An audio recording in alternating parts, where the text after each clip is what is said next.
이사야 1장 19절에서 20절 말씀입니다. 그냥 제가 읽겠습니다. 여러분도 같이 눈으로 말씀을 보시면 좋겠습니다. 이사야 1장 19절에서 20절입니다. 너희가 즐겨 순종하면 땅의 아름다운 소산을 먹을 것이요 너희가 거절하여 배반하면 칼에 삼켜지리라. 여호와의 입의 말씀이니라. 아멘. 여러분, 이번 3일 동안의 부흥의 기간 동안 하나님이 우리에게 주신 은혜는, 요약만 하자면 첫째 날에는 나는 죽고 예수로 사는 것을 진정으로 믿고 살지 못했다는 사실을 회개해야 합니다. 회개해야 합니다. 듣기만 했지 내가 정말 나는 죽었습니다 고백하고 살지 못했다는 점, 이건 정말 하나님이 역사할 수 없는 엄청난 은혜의 장벽입니다. 안 믿으니까, 예수님과 함께 나는 이미 죽었는데 내가 안 믿으니까, 그걸 고백하지 못하니까 주님은 역사를 못하신 거죠. 그것을 정말 깨닫고, 주님, 제가 그동안에 진짜 믿지 못했습니다. 회개합니다. 내가 이제는 정말 믿음으로 붙잡습니다. 나는 죽었습니다. 이게 내 노래고 고백이고 감사요 자랑이 되기를 원합니다. 첫 번째 날 하나님이 우리에게 주신 은혜, 저에게 주신 말씀. 두 번째 날은 예수님이 정말 내 안에 계시다는 것을 여러분이 정말 확신해야 합니다. 그런데 억지로 믿을 게 아닙니다. 너무나 증거가 분명합니다. 예배드리러 나온 거 보면, 기도할 때 보면, 찬송할 때 보면 주님이 나와 함께 계시지 않으면 설명이 안 되는 역사가 지금 내게 일어나고 있습니다. 설교를 들으면 은혜가 되는 것, 하나님을 아버지라고 부르며 기도가 되는 것, 하나같이 주님이 내 안에 계시지 않으면 설명이 안 되는 것입니다. 주님이 나와 함께 계시는구나, 예수님 나와 함께 하신다, 이거 억지로 고백할 내용이 아니라는 거예요. 이 믿음이 내게 확 일어날 때, 그때 주님과 나 사이에는 장벽이 무너져요. 더 이상 뭐 죽었다 아니다 할 것도 없어요. 예수님 나와 함께 계신 게 너무 놀라우니 그냥 나 자신은 그냥 죽은 거죠. 믿음이 장벽을 무너뜨려요. 그런데 분명히 믿었는데, 예수님이 나와 함께 계시다, 정말이구나, 그 정말 믿었는데 여전히 물이 포도주가 되고 생수의 강이 흐르는 역사가 나타나지 않을 수도 있어요. 이제 마지막 단계를 하나 더 가야 됩니다. 거기까지 가야 정말 회개했는지, 정말 믿었는지 하는 걸 알 수가 있는데, 그게 순종이에요. 어느 목사님이 참 말 안 듣는 아들, 개구장이 아들이 있어서 한 번은 단단히 혼을 내려고 매를 들었는데 차마 못 드리겠는 겁니다. 그래서 너 이거 잘못했지, 너 매 맞아야 되겠지, 눈물을 뚝뚝 흘리는 아들을 보고 그 아이에게 매를 못 대고 자기의 종아리를 때렸어요. 맞아야 돼. 그런데 아빠가 대신 맞을 거야. 아이가 막 얼마나 놀라는지, 자기가 맞는 것은 너무 두려워했었는데 아버지 자신을 때리니까 아이도 충격을 받은 것 같았어요. 목사님 생각하기에는 얘가 변했겠구나, 그런 기대가 되더래요. 근데 어느 날 거실에서 막 아빠 하고 소리를 지르는 아이 소리가 들려서 무슨 일인가 하고 나가봤더니 엄마가 매추를 들고 때리려고 하고 있는 겁니다. 아빠를 불렀어요. 아빠 대신, 엄마가 나 때리려고 그래, 대신 맞아줘. 목사님도 너무 당황스럽다. 이게 아닌데, 이렇게 하려고 한 게 아닌데, 아이는 이제 자기가 맞을 일을 아빠가 대신 맞아주는 거라고 생각하는. 어떻게 해요? 일관성이 있어야지, 아이를 교육하려면. 그래서 아내에게 처음 매를 맞아봤다는 거예요. 안타깝게도 정말 믿는데, 믿기는 확실하게 믿죠. 하나님 나 사랑하시고 독생자 주셨고 예수님 나 위에 십자가에 보배 같은 피 흘려 주셨고 내 죄를 주님이 대신 져 주셨고 확실하게 믿죠. 믿기는 모를 거 하나도 없지요. 그런데 역사는 안 나타나요. 내 삶 속에 아무 역사는 안 나타나요. 그럴 수 있다는 걸 아셔야 돼요. 회개는 했어요. 믿기는 믿었는데 왜 역사가 안 나타나는 거죠? 그게 진짜려면 반드시 순종으로 나가야 하는 거예요. 내가 정말 죽었고 예수님이 나와 함께 계신 것을 내가 정말 믿게 됐다면, 그 눈이 뜨였다면 당연히 그 다음에는 순종이 되는 거예요. 순종이 되는 걸 보고 그 믿음이 진짜 믿음인지를 알게 되는 겁니다. 여러분, 어떤 교인이 요한계시록 3장 20절을 읽고 질문을 해 오셨어요.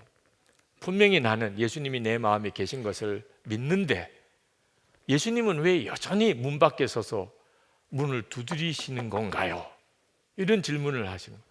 분명히 예수님은 내 안에 계신데 내가 그걸 믿는데 왜 예수님은 계속 문 밖에 서서 문을 두드린다고 하시나요? 답은요, 완전한 순종이에요. 주님이 정말 내 안에 계신 게 정말이라면, 그래서 내가 마음의 문을 열고 주님을 영접한 게 맞다면, 그럼 완전한 순종을 주님께 드리는 것. 근데 완전한 순종을 주님께 드리지 못하고 있다면 여전히 지금 마음을 연 게 아닙니다. 주님이 내 안에 계시다 내가 100번 고백해도 아무 역사가 안 일어나는 이유입니다. 믿음이 순종이 되지 못한 것. 그런 믿음을 야고보 사도는 죽은 믿음이라. 믿기는 분명히 믿어요. 예수님 나와 같이 계시다. 그런데 그게 죽은 믿음이라는 거예요. 왜? 열매가 없으니까. 믿음의 당연한 결론이 안 나오니까. 자, 예수님이 나와 함께 계신 게 정말 믿어지면 그러면 그 다음에는 순종밖에 없는 겁니다. 그러지 못하니까 성령이 근심하시는 거예요. 에베소서 4장 30절에 하나님의 성령을 근심하게 하지 마라. 그 안에서 너희가 구원의 날까지 인침을 받았느니라. 아니, 우리 안에 오신 성령님께서 역사를 하셔야지 왜 근심을 하시나요? 내게 순종이 없으니까. 예수님은 영접을 했는데 순종이 뒤따라오지 않으니까 우리 성령께서 근심하시는 거예요. 주님이 말씀하셨습니다. 누가복음 6장 46절에 너희는 나를 불러 주여 주여 하면서도 어찌하여 내가 말하는 것을 행하지 아니하느냐. 지금 우리 안에 계신 주님이 여러분에게 하시는 말씀이에요. 너는 나를 주여 주여 하면서 어째서 내가 말하는 것은 행하지 않느냐. 알코올 중독자에게 나쁜 소식이 있고 좋은 소식이 있습니다. 나쁜 소식은 자기가 생각한 것보다 더 나쁘다는 거예요. 자기가. 알코올 중독자들은 자기가 그렇게 나쁜 사람인 줄 몰라요. 술을 그저 좀 좋아하는 게 흠이면 흠일까 이런 정도로 생각. 자기가 생각한 것보다 훨씬 나빠요. 그게 나쁜 소식이에요. 좋은 소식은 뭐죠? 그럼에도 불구하고 하나님은 그를 사랑하신다. 아, 이거 정말 얼마나 놀라워요. 그런데 그렇다고 해서 뭐 변화가 된 게 아무것도 없어요. 달라진 게 아무것도 없어요. 자기는 자기가 생각한 것보다 더 나빠요. 그런데도 하나님은 나를 사랑하세요. 그래서 뭐 어떻게 됐다는 거예요? 아무것도 달라진 게 없어요. 왜 그렇죠? 그 알코올 중독자가 하나님이 나를 그럼에도 불구하고 사랑하시는 것을 정말 믿게 되면, 그러면 비로소 자기가 고백을 하게 돼요. 내가 알코올 중독자입니다. 아내에게 여보 내가 알코올 중독이야. 자녀들에게 아빠가 알코올 중독이다. 속해 식구들에게 또는 친구에게 나 알코올 중독이야. 나 내 힘으로는 도무지 벗어날 수가 없어. 내가 여기서 벗어나고 싶은데 어떻게든지 좀 나를 도와줘. 그러면 그는 벗어날 수 있어요. 이끄는 대로 순종해서 나오면 그는 비로소 알코올 중독에서 벗어나요. 나는 내가 생각한 것보다 훨씬 더 나쁜 존재고 그럼에도 불구하고 하나님은 나를 사랑하시고, 여기까지 끝나면 그건 아직도 진짜 은혜가 아니에요. 정말 하나님이 나를 사랑하시는 게 믿어졌다면 그 다음엔 이제 나와야죠. 주님이 나를 고쳐주시겠다는데 주님 저 고쳐주세요. 사람들 앞에 이제는 뭐 감추고 아니라고 말하지 않아야 하는 거죠. 솔직하게 회개하고 그리고 도와주세요. 그러면 그대로 순종해 나가면 그가 고침을 받는 겁니다. 예수님께서 주님은 포도나무고 우리는 가지라고 그랬습니다. 그러니까 우리는 그저 주님께 붙어만 있으면 열매는 저절로 맺는 거예요. 그건 아무것도 안 해도 된다는 뜻이 아닙니다. 예수님은 포도나무고 나는 가지고 우리가 예수님에게 붙어만 있으면 그러면 열매를 많이 맺는다. 그럼 가만히 있으면 열매를 맺겠네. 주님, 해보세요. 해보시라니까. 그게 아니라는 거예요. 여러분, 주님이 내게 붙어 있으면이라고 말씀하셨는데 그냥 저절로 붙어지는 거라면 말씀하실 필요도 없어요. 내게 붙어 있으면.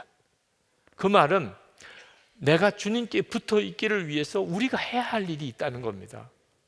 우리는 분명히 예수님을 구주로 영접했지만 우리의 육신 속에는 끊임없이 주님과 떨어지려고 하는 무서운 욕구가 일어나고 있어요. 주님과 상관없이 살고자 하는 무서운 충동이 우리 속에 계속 일어나고 있다니까요. 그러니까 나는 죽었습니다. 매사에 항상 누구를 대하든 나는 죽었습니다. 이렇게 고백하라는 이유는 그게 바로 예수님께 붙어 있는 거예요. 나는 죽었습니다. 유혹이 올 때, 시련이 올 때, 두려움이 올 때, 염려가 올 때, 내가 정말 용서할 수 없는 사람을 만날 때 예수님에게 붙어 있으면 그러면 열매를 맺는다니까요. 반드시 주님의 역사가 나타난다니까요. 그때 어떻게 하는 게 붙어 있는 거지요? 나는 죽었다고 분명히 고백하고 그리고 순종의 걸음을 내딛는 거예요.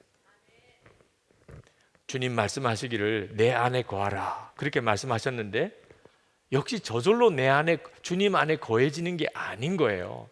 만약에 저절로 주님 안에 거해지는 거라면 주님께서 내 안에 거하지 아니하면 바깥에 버려져 마르나니 이렇게 말씀하실 필요도 없는 거예요. 주님 안에 거하는 일은 우리가 해야 할 일이 있는 겁니다. 여러분 어떻게 하는 게 주님 안에 거하는 거죠? 나는 죽었습니다. 그리고 주님을 나와 함께 계시는 주님을 믿음의 눈으로 바라보는 거예요. 그래서 24시간 주님을 바라보자고 그렇게 권하는 거예요. 나는 죽고 예수로 사는 믿음, 그런 믿음을 왜 꼭 가져야 하는 거죠? 그게 바로 주님 안에 거하는 것이기 때문에. 그러면 주님이 우리 안에 거하시고 그리고 우리 안에서 주님이 많은 열매를 맺으시겠다고 하신 겁니다. 여러분은 그동안 살아오시는 동안에 아마 다 순종의 경험이 있으실 겁니다. 아마 오늘 저녁에 오신 것도 순종일 수도 있어요. 그렇죠? 오늘 올까 말까 그런 생각을 하다가 가자 이렇게 하고 오신 분들도 있을 거예요. 그렇게 순종의 경험을 해보았기 때문에 하나님의 역사를 경험한 거예요. 만약에 불순종했다면 하나님은 역사하셔도 본인은 전혀 경험하지 못하는 거죠. 제 평생에 제가 하나님 앞에 완벽히 다 순종했나 그렇게 말할 수는 없어요. 도저히 그렇게 자신 있게 말할 수는 없어요. 그런데 참 그렇게 그 순종했던 것은 정말 잘했다 그렇게 느껴지는 것이 계속 주님을 바라보기를 위해서 매일 일기를 쓰기 시작한 거예요. 매일 일기를 쓰면서 오늘 내가 얼마나 주님을 바라보았나, 오늘 얼마나 주님 안에 살았나, 그것을 매일 점검하며 살았던 거예요. 그렇게 했던 것 때문에 제 삶에는 엄청난 변화가 일어났어요. 정말 물이 포도주가 됐구나. 어떻게 내 속에서 이런 은혜의 강이 흘러나올 수 있을까? 정말 믿어지지 않는 경험을 했어요. 순종이 그렇게 놀라워요. 주님을 계속 생각하고 그걸 일기로 쓰는 것이 여러분 뭐가 그렇게 어려운 일이에요? 그게 뭘 그렇게 표창받을 일입니까? 제가 나라에 훈장받을 일을 했습니까? 일기 썼다는 게 뭐 그렇게 대단한 가치예요? 그런데 주님께서 계속 주님을 바라보는 삶 하나를 너가 계속 지켜가라. 그것에 순종하려고 했더니 주님이 저에게 주신 것은 상상할 수가 없는 겁니다. 빌립보서 2장 12절에 사도 바울은 항상 복종하고 두렵고 떨리는 마음으로 살라고 하셨어요. 그러므로 나의 사랑하는 자들아 너희가 나 있을 때뿐 아니라 더욱 지금 나 없을 때에도 항상 복종하여 두렵고 떨림으로 너희 구원을 이루라. 이 말씀이 저에게 이루어졌어요.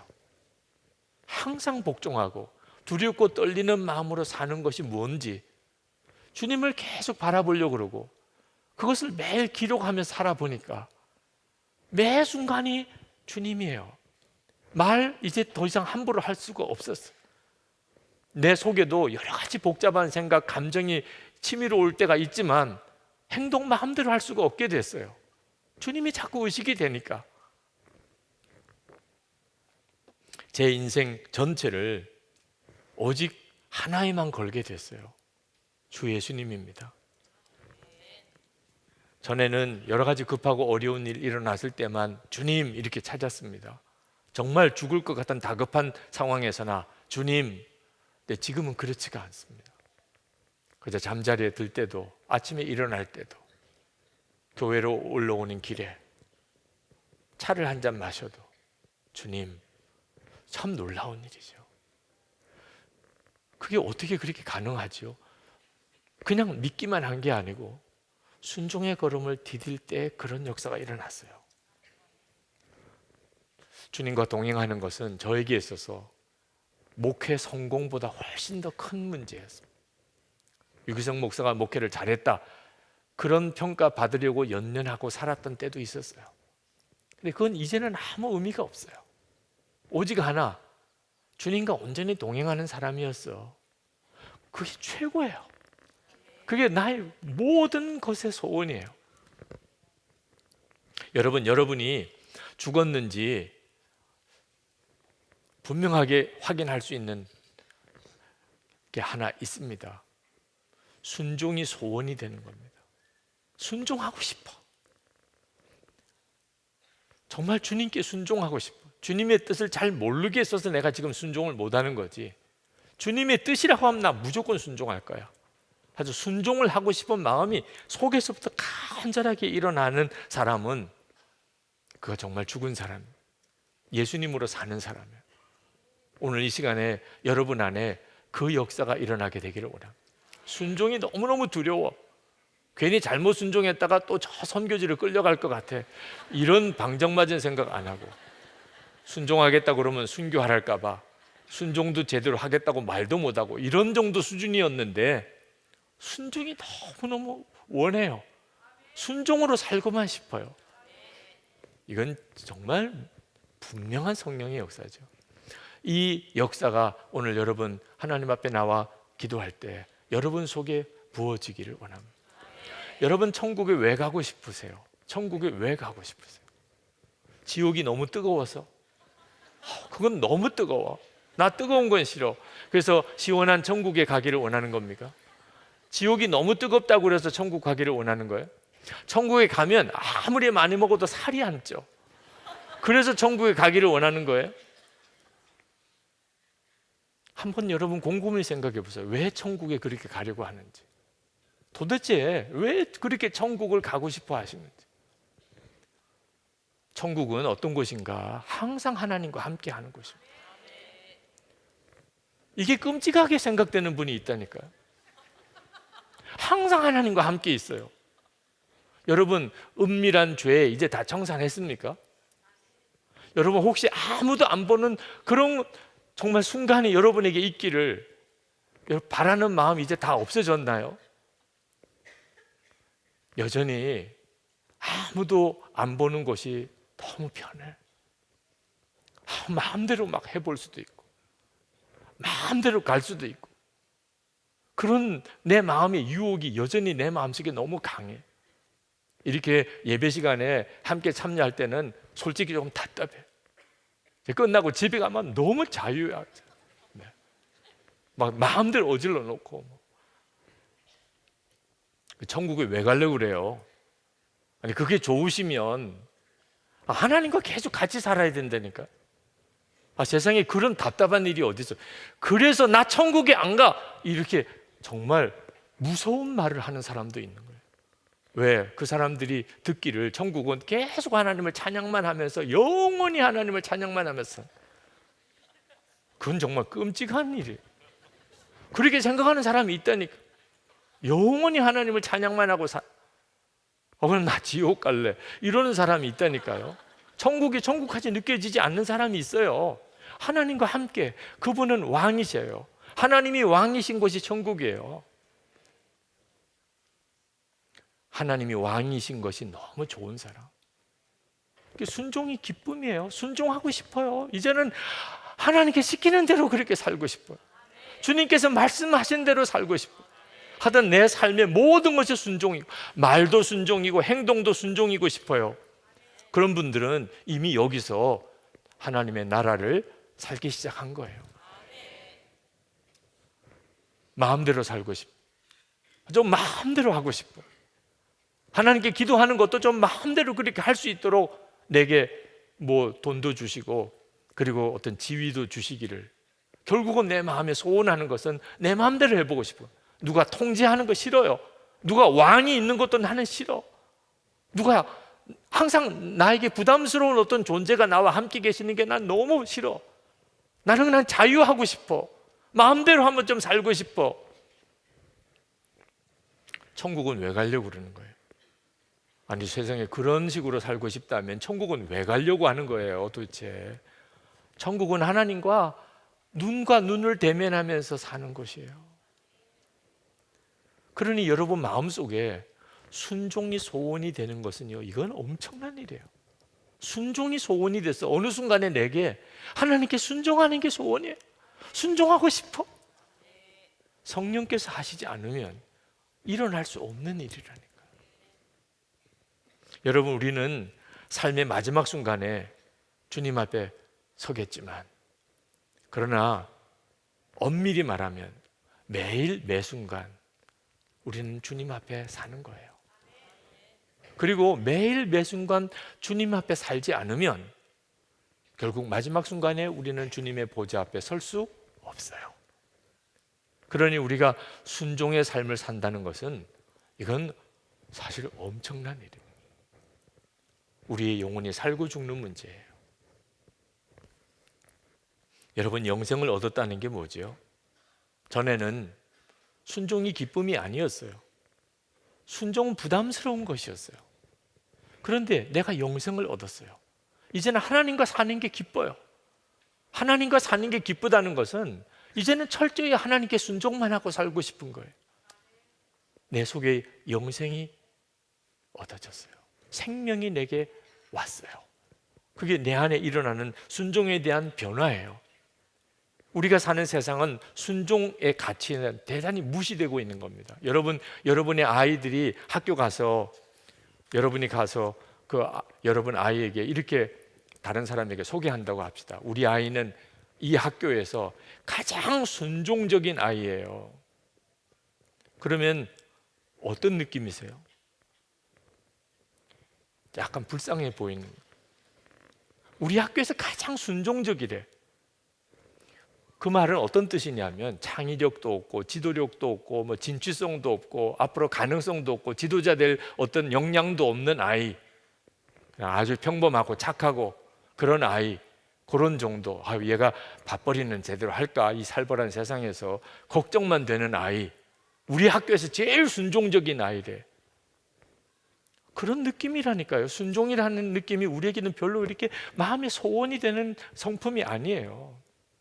저는 우리 교회에서 가장 순종적인 아내예요. 약간 불쌍해 보여요. 가장 순종적이래. 우리 교회에서 나는 가장 순종하는 아내예요. 나보다 남편에게 더 순종하는 그런 아내는 없을 거예요. 그러면요, 많은 사람들이 아우 참 귀하네요, 말은 그렇게 하면서도 참 불쌍하게 사시는구나, 그런 느낌이라니까요. 순종하고 산다는 일이 결코 우리에게는 바라고 사모하고 소원할 만한 가치가 아니라니까.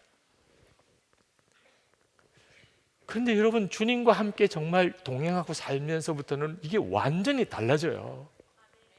주님과 함께 동행하는 삶에 있어서 최고의 가치는 순종이에요. 순종함으로 주님은 내게 왕이 되세요. 순종하니까 물이 포도주가 되는 거예요. 내가 순종하니까 내 속에 생수의 강이 흘러 넘치게 되는 거예요. 와, 이건 정말 너무너무 놀라운 거예요. 순종만 하면 우리가 할 수 있는 건 아무것도 없어요. 우리 스스로가 어떤 창의적인 생각을 해야 되고, 우리 스스로가 어떤 우리 문제를 극복해야 되고, 남보다 뛰어나다는 걸 증명해야 되고, 그럴 이유가 없어요. 우리에게 요구되는 것은 오직 주님이 나와 함께 계시니 이제는 주님께 완전히 순종만 하는, 말을 해도 생각을 해도 무슨 행동을 해도 나는 순종만 하는, 그때 우리는 더 이상 우리의 삶을 사는 게 아닙니다. 그게 복음이에요. 나는 죽고 예수로 사는 게 그렇게 좋은 이유예요. 하나님과 나 사이에 있는 담이 완전히 무너져요. 이스라엘 랍비에게 우리 한국에 아주 좀 유명한 목사님 한 분이 그 랍비를 만나서 그런 이야기를 했습니다. 당신들은 한 주일에 24시간 꼼짝없이 아무것도 못하고 그냥 가만히 쉬기만 해야 한다니 참 안타깝습니다. 얼마나 힘드십니까? 그랬더니 그 랍비가 하는 이야기가 잘못 알고 계십니다. 우리는 24시간을 정말 아무것도 안 하기 위해서 25시간을 아무것도 안 합니다. 혹시라도 조금이라도 그 1분 1초라도 어길까 봐 25시간 동안 하여튼 금요일 저녁부터 토요일 저녁까지 아무것도 안 합니다. 목사님이 조금 느낌이 좀 이상하게 느낌이 왔어요. 자기는 너무 불쌍하다고 이야기를 했는데 본인은 그걸 정확히 지키기 위해서 그렇게까지 한다니. 아니 하루 종일 아무것도 안 하고 놀지도 못하고 장사도 못하고 얼마나 힘듭니까? 손해도 많고. 그랬더니 그 랍비가 하는 이야기가 껄껄 웃으면서 저는 그 안식일을 24시간 온전히 지키는 것 때문에 삽니다. 저는 굉장히 바쁩니다. 어떤 때는 밥 먹을 시간도 없이 바쁩니다. 그렇게 정신없이 살다가 금요일 저녁부터 아무것도 전화도 안 받고 전화하지도 않고 운전해서 어디를 가지도 않고 토요일에 아이들하고 회당에 올라가서 거기서 말씀을 듣고 그리고는 아이들과 함께 그냥 재미있게 하루 종일 아무것도 안 하고 쉬기만 합니다. 그 힘으로 6일 동안 그렇게 살아갈 수 있는 에너지를 얻습니다. 저는 하나님이 안식일을 주신 것이 너무 감사합니다. 제가 이스라엘에 가서 거기서 한 달 동안을 지내는 동안에 느꼈던 거예요. 이 사람들이 가지고 있는 힘이 말씀 그대로 24시간 아무것도 안 해요. 그걸 그대로 매주일 지켜요. 온 나라가 다 지켜요. 이게 얼마나 강력한 에너지인가. 하나님이 말씀하신 그대로 안식일을 지키는 거. 그 순종이 지금 이스라엘과 같은 나라를 만든 거예요. 성경에 우리가 보는 그 유대 나라를 보는 거예요. 우리를 이해 다 할 수 없어요.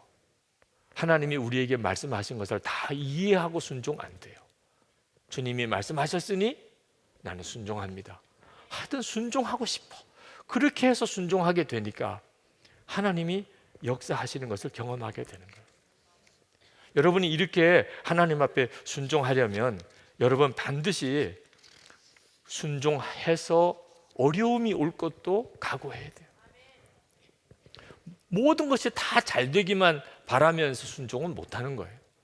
순종했기 때문에 어려움이 올 수 있다. 그래도 나는 순종한다. 그러면 그분은 진짜 순종한 사람. 제가 예수 동행 일기를 처음 이렇게 쓰기 시작할 때, 그리고 이것을 교인들에게도 권하고 다른 교회에도 이렇게 권하기 시작할 때, 그때 하나님이 저에게 주신 말씀이 너 이렇게 주님과 24시간 동행하는 훈련 실패할 거다. 그런 말씀을 하세요, 하나님께서. 아니 격려해 주셔도 이게 힘든 일이던데 실패할 거라는 거예요. 너 아무리 교인들에게 예수동의 일기를 쓰라고 해봐 결국은 실패할 거야. 갑자기 제 마음속에 힘이 다 빠져버렸어요. 실패할 거라는데, 하나님이 실패할 거라는데 내가 이 일을 왜 해? 그렇지 않아도 힘들고 바쁘고 다른 일도 할 것도 많은데. 근데 그때 다시 제 마음속에 주님이 질문해 주셨어요. 그래서 너 안 할 거냐? 세상에 왜 이렇게 말씀하시나 이해가 안 되더라고. 실패할 거라면서 그래서 안 할 거냐? 그 안 한다고 하기가 참 어렵더라고요. 실패할 건데 왜 해야 되나? 왜 해야 되죠? 근데 정말 놀랍게 제 마음에 깨달아지는 것이 있었어요. 실패한다고 다 안 할 거냐? 나만 생각하면 그렇죠. 그런데 하나님을 생각하면 실패하면서도 가야 될 길이 있더라고요. 여러분, 순교자를 생각해 보세요. 순교자는 진짜 실패자의 상징이잖아요. 예수 믿고 하나님 살아계신다고 확신한다고 하면서 그냥 비참하게 죽임을 당했어. 세상에 그 사람을 보고 누가 예수 믿고 싶어요? 예수 믿는데 죽어나가는 사람을 보고 도대체 누가 예수 믿겠어요? 순교자처럼 진짜 실패자가 없죠. 그러니까 순교 안 할 겁니까 또? 얼마나 많은 순교자가 나왔나요? 그리고 얼마나 놀라운 하나님의 역사가 또 일어났나요? 하나님의 나라의 차원에서 보면 그 순교를 통해서 엄청난 복음의 역사가 일어났어요. 그러면 충분한 거죠. 나는 실패지만 하나님의 역사가 이루어졌다면 이건 할렐루야죠. 할렐루야. 다니엘 세 친구 사드락 메삭 아벳느고가 금신상에 절하지 않는다고 풀무불에 던짐을 받을 지경에 빠졌어요. 그들이 느부갓네살 왕 앞에서 하나님은 우리를 능히 건져내실 수 있습니다, 그렇게 말하고는 그리 아니하실지라도 그냥 우리가 풀무불에 던짐받아 그냥 불타 죽어버린다 할지라도, 하나님이 아무것도 안 하신다 할지라도 우리는 금신상에 절하지 아니할 겁니다. 실패해도 가는 거죠. 왜? 그 길이 하나님이 원하시니까, 주님이 그걸 원하시니까. 그렇게 가면 나는 죽는데 그래도 그게 순종이 하나님이 기뻐하시는 거니까 그렇게 갔던 믿음의 선배들이 있었어요. 그때 제 마음속에 얼마나 정말 눈이 열리는지, 하나님이 왜 그렇게 내게 말씀하셨는지 그 느낌을 알겠어요. 너는 실패하겠지만 내가 원하는 것은 이루어질 수 있어. 자, 너가 실패한다고 너 안 할 거냐? 주님 합니다. 주님, 제가 실패한다고 하셨지만 저는 계속 예수님 바라보라, 매일 일기 써보라, 그렇게 하겠습니다. 그때 정말 눈물이 많이 나더라. 실패하는데도 순종하겠다고 하는 마음이 정말 비장해지더라. 그리고 그 다음에 정말 예수 동의 일기를 쓰시라고 권해드리고 컬럼도 쓰기 시작하고 했어요. 교인들이요, 보통 중심이 무거운 게 아니더라고요. 정말 어지간해서는 안 변해요. 내 생각 같아서는 지금쯤은 바꿔주실 것도 같은데 정말 만세반석인지 굳건해요. 네. 정말 꿈쩍도 안 하는 분도 계세요. 아직까지도 안 움직이는 분도 계세요. 참 대단한 중심이에요, 정말. 그런데도 그냥 계속해서 주님 바라보십시다, 일기 쓰십시다. 목사님 그것밖에 할 말이 없어요. 그런 말을 들으면서도 여러분 주님 바라보십시다, 일기를 쓰십시다, 그렇게 했어요. 이유는 실패할 거라고 그랬으니까. 그러니까 실패할 거라고 그랬으니까 실패하는 경우가 전혀 내게 낙심거리가 아니에요. 실패해도 간다고 그랬잖아요. 네. 그리고 8년이 지났어요. 정말 엄청나게 주님과 동행하는 삶을 살기를 원하는 분들이 늘어났고 일기 쓰는 사람이 엄청나게 늘어났어요. 제가 어느 순간에 이건 주님의 말씀이 틀리잖아. 분명히 주님은 실패할 거라고 그랬는데 어떻게 이런 역사가 일어나는 거지? 그때 깨달았어요. 실패해도 가겠다고 했기 때문에 온 거예요. 잘 될 거다. 주님이 너 정말 잘 될 거야. 너 마음에 쏙 든다. 내가 정말 하고 싶은 걸 너가 하는구나. 잘 될 거야. 주님이 만약에 그때 그랬으면 저는 아마 한 2, 3년 하고 그만뒀을 거예요. 주님 안 되네요. 잘 된다고 하셔놓고 될 거라고 하셔놓고 이게 뭐예요 도대체? 그랬을 거예요. 여러분이 진짜 순종의 복을 받은 사람이라면 실패해도 갑니다. 주님이 원하시는 길, 주님이 하라시는 거면 순종 자체가 기쁨이에요. 그 결과에 대해서는 주님께 완전히 맡겨요. 내 때에 열매 못 거둬도 좋아요. 주님이 원하시는 대로 저는 그냥 갑니다. 그게 제 낙입니다. 주님 앞에 섰을 때 그때 주님이 잘했다, 수고했다, 그렇게 말씀하시면 전 충분합니다. 이런 사람이 가는 거예요. 1940년 그 중국의 가정교회에 Back to 예루살렘 운동이 일어나기 시작했어요. 예루살렘으로 가자. 예루살렘의 유대인들이 예수를 믿게 되면 우리 주님 재림에 오신다. 그래서 Back to 예루살렘, 유대인들에게 복음을 전하자. 거기에 복음의 역사가 일어나면 이제 이 세상은 이제 끝날 때가 됐다. 이제 그런 믿음으로 예루살렘으로 가는 운동이 일어났어요. 단순히 예루살렘으로 가는 게 아니고 예루살렘까지, 중국에서 예루살렘까지 가는 동안에 만나게 되는 그런 불교도들, 또 힌두교도들, 무슬림들, 그들을 계속 전도하면서 종착지는 이제 예루살렘으로 가는 거죠.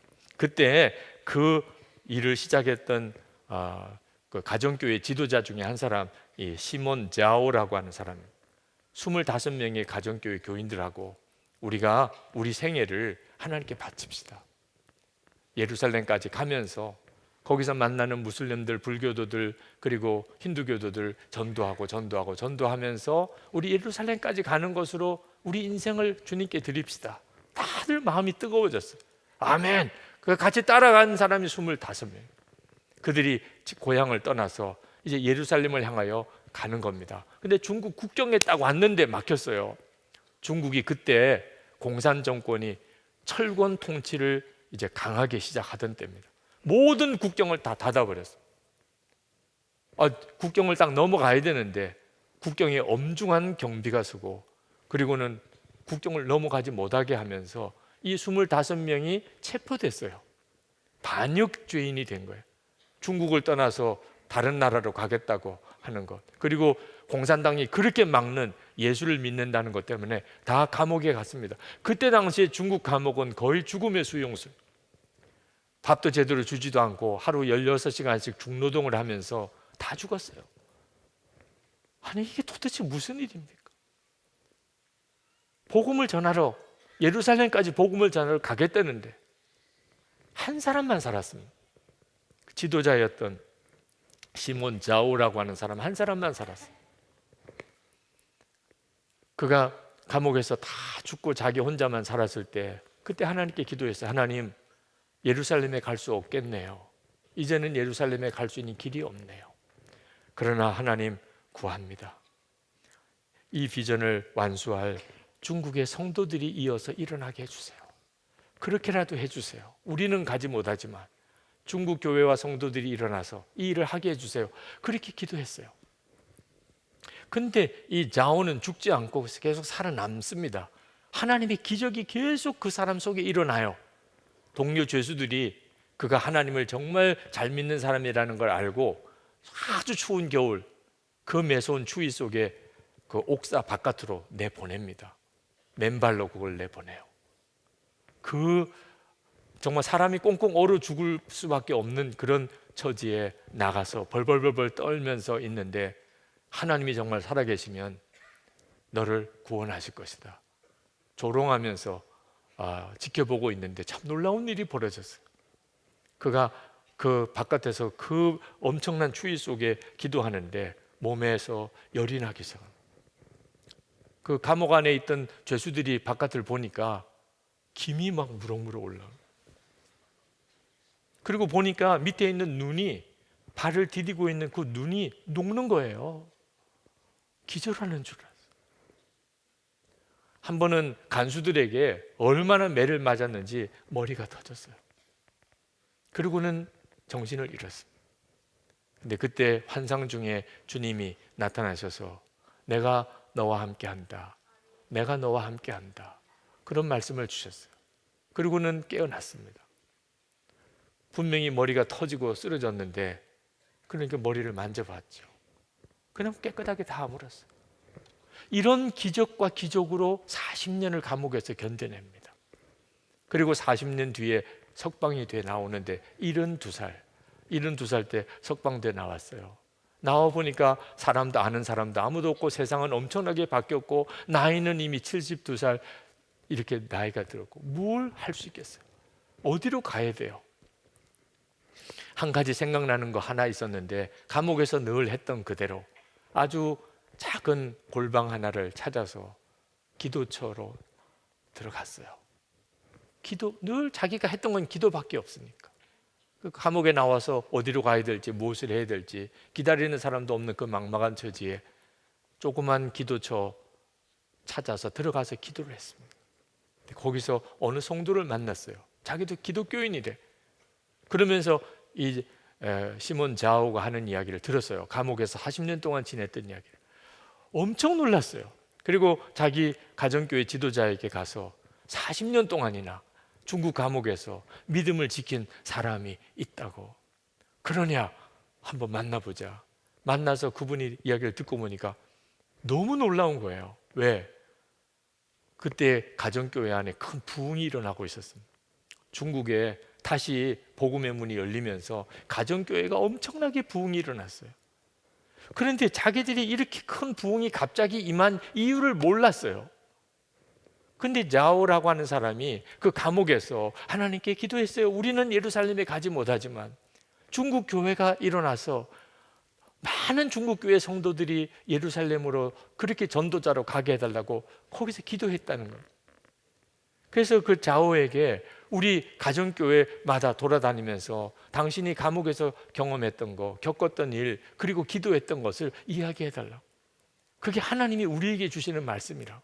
처음에는 이 시몬 자오가 그렇게 하는 것에 대해서 마음이 주저함이 있었대요. 내가 뭔데 교회마다 다니면서 간증을 할까 했어요. 그런데 이것이 하나님이 전하라고 하는 메시지구나.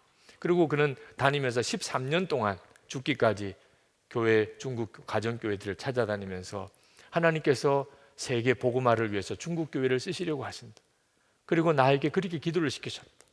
나는 예루살렘에 가지 못했지만 예루살렘에 가는 수많은 중국 교회와 성도가 일어나기를 그렇게 내 마음속에 소원을 주셨다.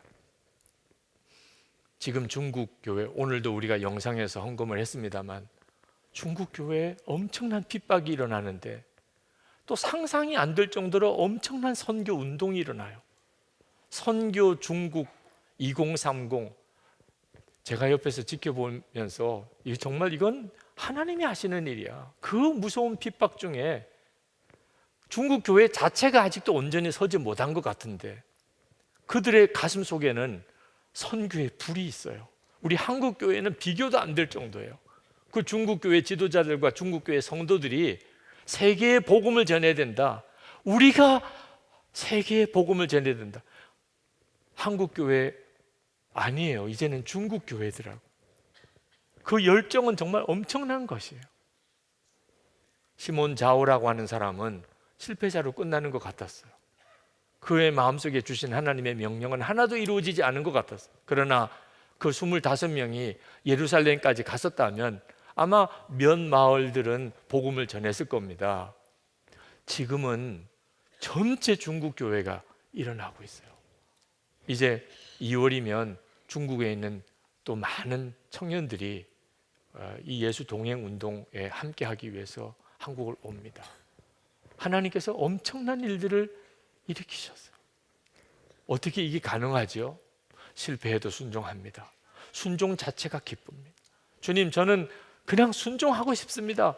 그런 마음을 가지면 하나님이 여러분을, 저를, 우리를 그렇게 쓰세요. 오늘 이 자리에 모인 분들이 대략 한 3,000명 정도 되는데 여러분, 이 3,000명이 순종이 기뻐요. 나는 죽고 예수로 사는 것이 이제는 복음인 줄 분명히 알았고 예수님이 나와 함께 계시는 증거가 너무 분명하고 내가 그렇게 주님을 바라보니 이제는 나는 순종만 하고 싶어. 여러분, 우리가 정말 그렇게 살기 시작하면 우리의 가정과 일터, 사회, 우리 나라, 한국 교회 어떤 일이 벌어지겠어요? 순종만 하기를 원하는 사람 3,000명이 여기 계신 여러분 한 사람 한 사람이 진짜 순종을 정말 기도하는 하나님, 완전한 순종이 내 소원이에요. 그리고 오늘 그 응답을 여러분이 정말 받게 되면 무슨 일이 일어나겠어요?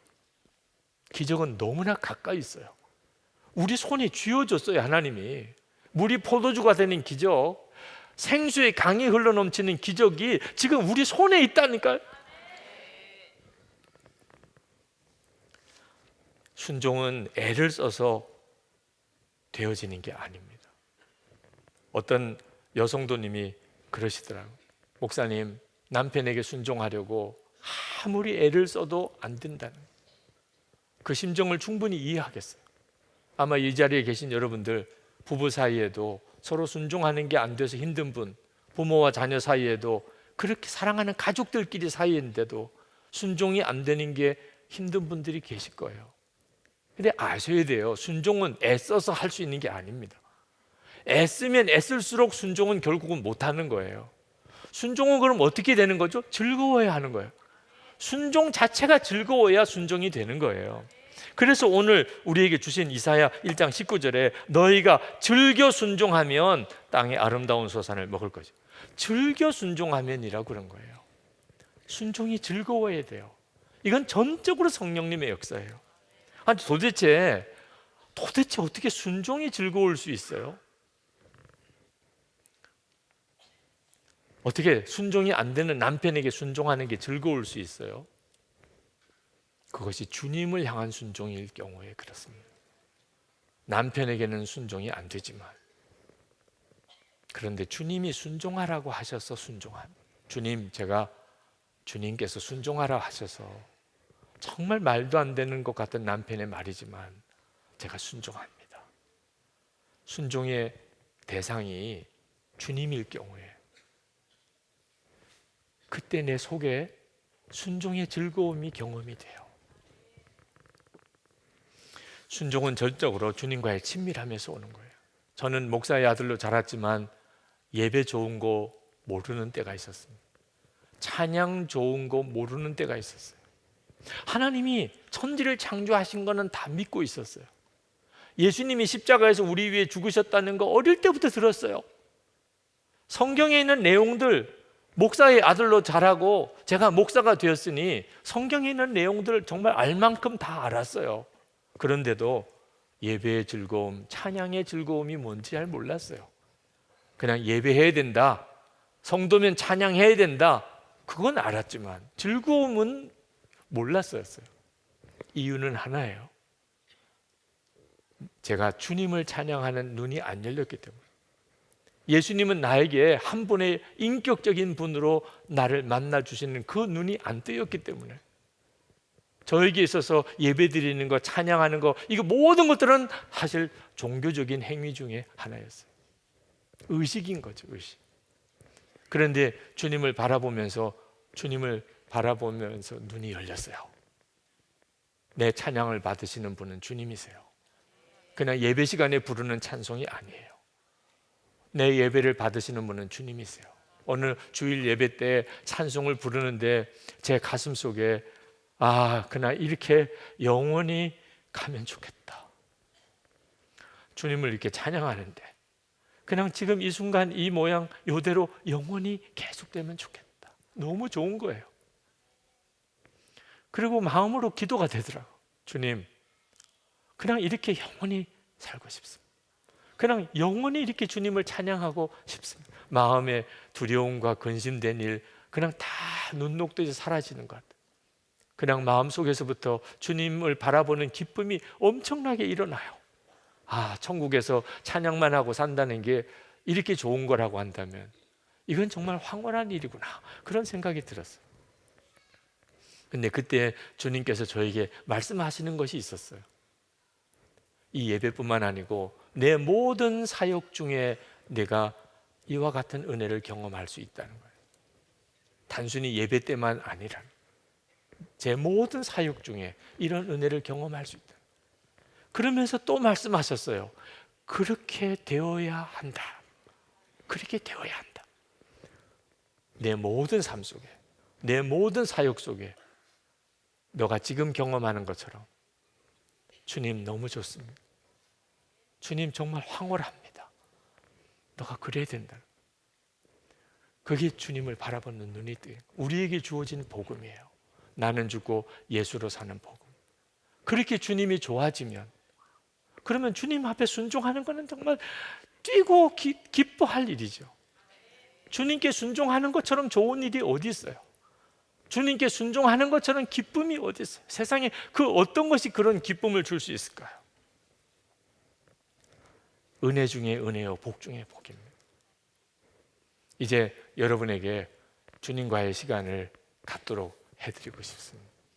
오늘 이 밤에 여러분의 마음속에 완전한 순종에 대한 결단이 그냥 기쁨으로 일어난, 주님, 제가 이제부터 남은 생에 주님 앞에 설 때까지 무슨 말을 해도 순종, 무슨 행동을 해도 그게 순종이기를 원합니다.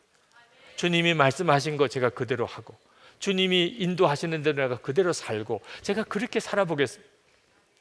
주님, 제 삶을 그렇게 기름 부어 주세요.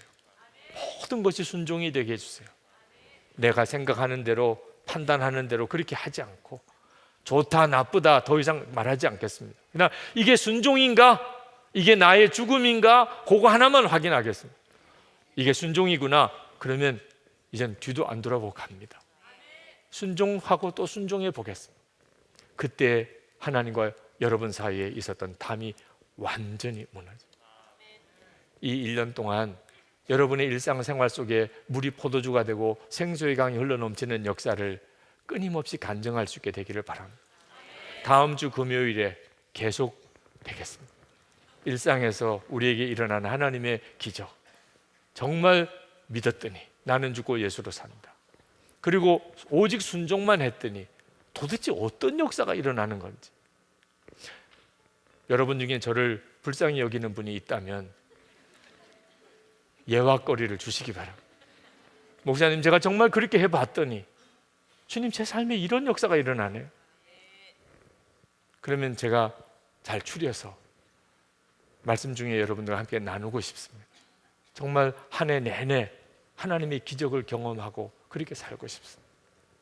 우리 찬송 같이 하시겠습니다. 주님 말씀하시면 내가 나아가리다, 주님 뜻이 아니면 내가 멈춰서리다. 오늘은 여러분이 강단에 올라오셔서 기도하실 분들 자리가 그렇게 넉넉하지는 않습니다. 그러나 정말 주님, 제가 이제부터는 온전한 순종의 삶을 살고 싶습니다. 이건 내 소원입니다. 하나님, 제가 무거운 명령을 받은 게 아니고 주님, 이게 내 즐거움입니다. 그 은혜가 여러분에게 부어지기를, 그 마음이 여러분에게 일어나기를. 갈망하시는 분들은 여러분 강단에 올라오셔서 기도하시기 바랍니다. 자리가 없으면 여러분 자리에서 기도하셔도 좋은데 오늘 분명한 하나님의 역사를 체험하고 가시길 바랍니다. 주님과 사이에 가로막힌 거 완전히 무너졌음을 깨닫고 돌아갈 수 있게 되길 바랍니다. 우리 다 일어나서 찬양하겠습니다.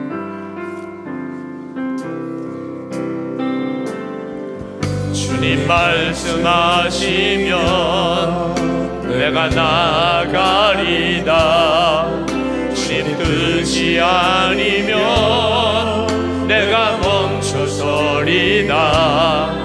나의 가고 서는 것 주님 뜻에 있으니 오 주님 나를 이끄소서. 주님 말씀하시면 내가 나아가리다, 주님 뜻이 아니면 내가 멈춰서리다.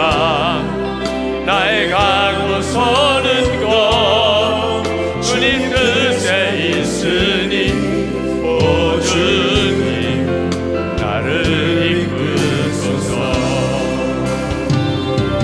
뜻하신 그곳에 나 있기 원합니다. 이끄시는 대로 순종하며 살리니 연약한 내 영혼 봉하여 일하소서. 주님 나라와 그 뜻을 위하여 뜻하신 그곳에 나 있기 원합니다. 이끄시는 대로 순종하며 살리니 연약한 내 영혼 봉하여 일하소서. 주님 나라와 그 뜻을 위하여 오 주님 나를 이끄소서. 우리 두 번 합심기도 하겠습니다. 첫 번째는 주님, 제 눈을 열어 주를 바라보게 하소서. 정말 즐거움으로 순종하며 살게 해 주옵소서. 순종이 즐겁게 하소서. 주님을 바라보는 그 기쁨으로 그렇게 순종하게 해 주옵소서. 우리 주여 부르짖고 기도하겠습니다. 주여! 할렐루야. 감사합니다. 하나님을 바라보는 눈을 열어주시고 말씀과 주의 말씀 따라 순종하는 것이 꿈의 고백이요 감사의 사랑이 될 수 있도록 역사해 주시기를 원합니다. 사랑하는 성도들 가운데 하나님의 꿈의 고백과 주의 간증과 하나님 놀라운 하나님을 모든 순간 하나님의 말씀 따라 순종하는 삶을 우리에게 부어주시기를 원합니다. 주의 말씀 따라 주의 인도를 따라 나아가는 그 삶을 통하여서 하나님의 진리 대신 하나님의 은혜 대신 약속의 말씀을 붙잡고 나아가는 주의 사랑하는 성도들에게 하나님 놀라운 믿음의 고백과 하나님의 사랑의 역사가 일어나기 원하오니 함께 하소서. 하나님 우리의 갈망이 오직 주께 순종하는 것입니다. 우리의 바라보는 오직 하나님의 말씀 따라 살아가는 것입니다. 고백으로 나아가는 성도들 가운데 하나님 주의 말씀 따라가 살아가게 해주시고 하나님의 진리 따라 나아가는 거룩한 하나님 놀라운 은혜와 사랑을 더해주시길 원합니다. 하나님 우리의 기름 아버지 나의 하나님의 기름 아버지 나의 하나님의 기름 아버지 나의 하나님의 기름 하나님 나의 하나님 나의 하나님 나의 하나님 오 주여 나의 하나님 나의 하나님 오 주여 나의 하나님 나의 하나님 오 주여 나의 하나님 나의 하나님 나의 하나님 나의 하나님 나의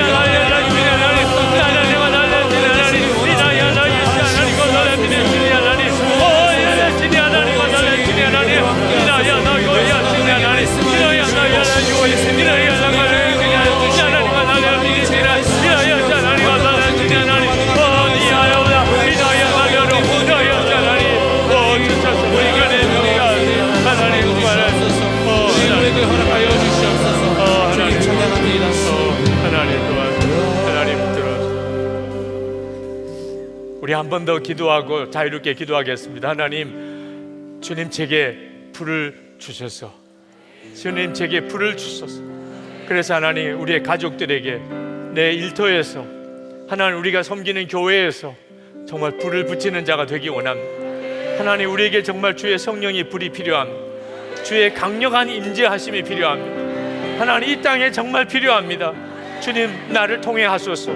오늘 이 시간에 내 심령에 먼저 주의 불을 주셔서, 불을 주셔서 우리 주여 세 번 부르짖고 기도하겠습니다. 주여!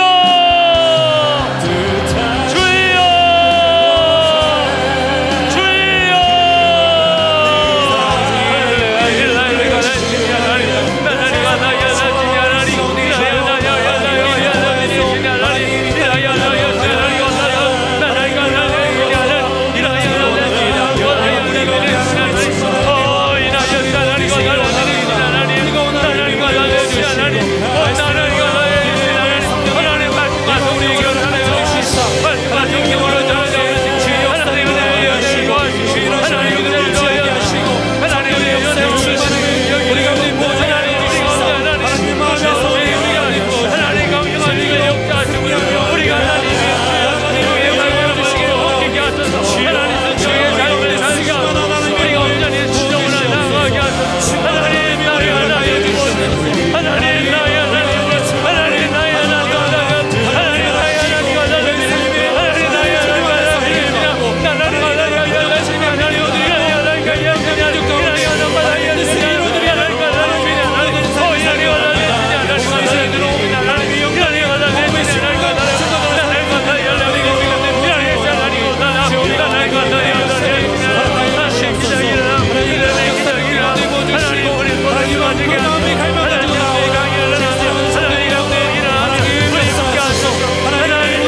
열어주시옵소서.